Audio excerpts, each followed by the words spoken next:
whew, sometimes it all gets too much and we just want to escape the life we have. And if you feel this way, it's not a particular sign that you have to go on a retreat or you have to go on a vacation or you need to stop your whole life altogether.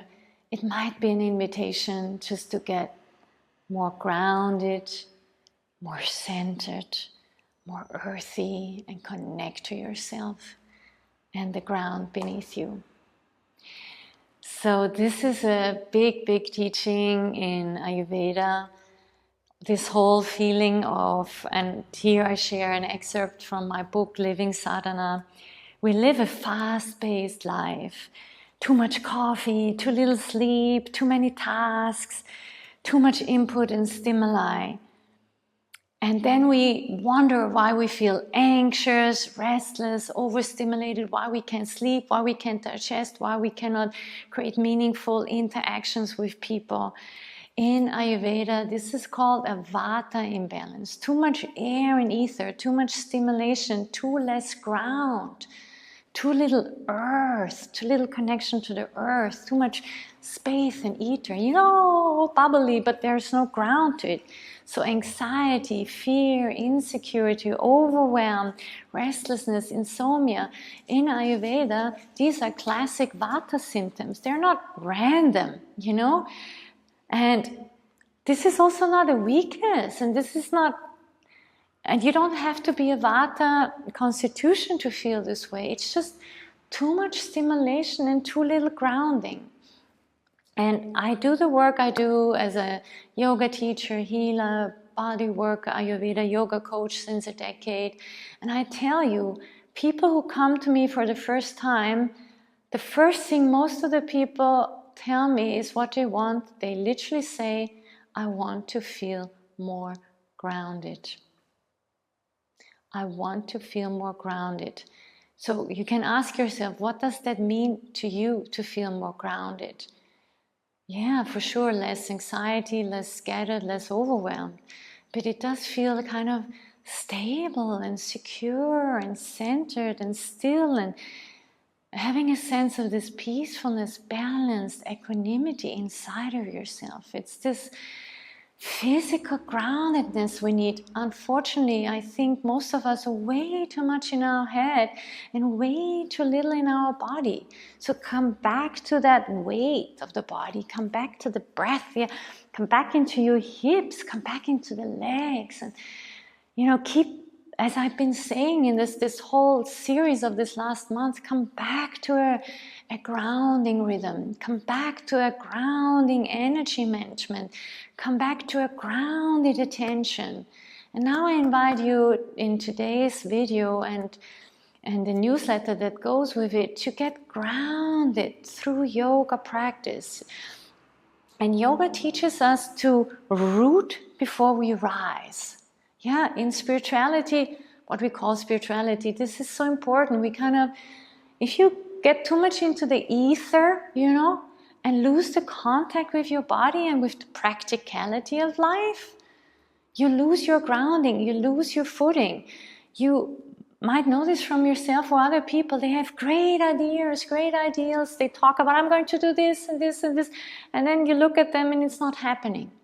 And please, I know this from my life too, and believe me, I get impatient with myself too. I have great ideas and they don't get into reality as quick as I want them. It doesn't have to be a Vata problem. It could also mean other things, but a lot in Ayurveda is described. Most of our physical symptoms, most of our mental symptoms are Vata imbalance.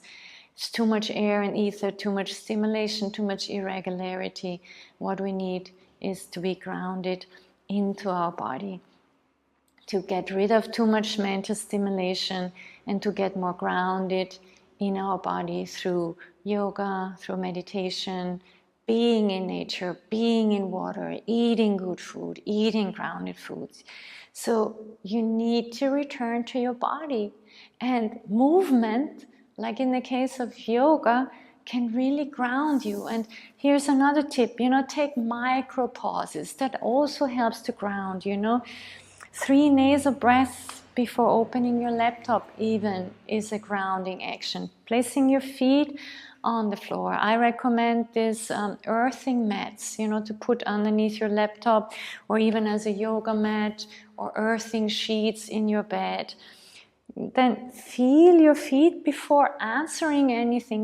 Get in touch with your feet. Be in touch with the ground, and pause once in a while. Often, I've had that a coach just tell it to me, but I say this the whole time. There are these transition habits. If you come from work and then you go straight to your partner, or straight to your children, or I don't know, straight to your yoga class, and you find yourself not being present or aware, it's because you haven't created a little ritual that first grounds you away from work and into your private life. So the key takeaways I want you from these teachings and lessons that Ayurveda teaches is that, overwhelm is often Vata. It's, as I said, not a lack of discipline or motivation, or maybe not even a lack of energy. It is a lack of grounding. Earth and water stabilize the air. That's the big teaching in Ayurveda. Earth and water you get through food, through the way you practice, the way you think, the way you are in touch with nature.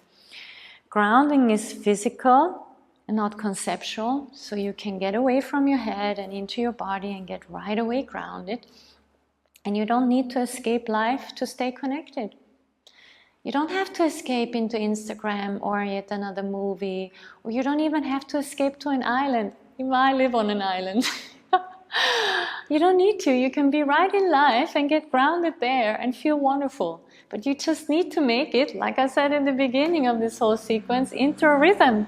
Learn how to manage your energy. Learn to bundle your attention and ground down.